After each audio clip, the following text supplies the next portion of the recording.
في قلب إثيوبيا وسط صخور قاحلة ووديان مهجورة كان هناك جبل ينام نوما عميقا استمر آلاف السنين. يقولون إنه نام أكثر من 10,000 سنة. لم يصدر صوتا ولم يرسل شرارة ولم يلفظ نفسا من دخان.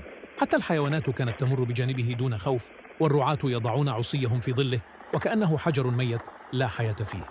لكن للأرض أسرار، وللطبيعة لحظة لا يتوقعها أحد. في ليلة هادئة بدأت الأرض تهتز تحت أقدام الناس. أولا اهتزاز خفيف، ثم اهتزاز آخر أعمق أقوى، حتى شعرت القرى المحيطة أن شيئا في الأعماق يستيقظ. ثم سمعوا الصوت، صوت لم يسمعوه من قبل، صوت يشبه انفجارا ضخما، كأن الجبل يصرخ بعد صمت طويل.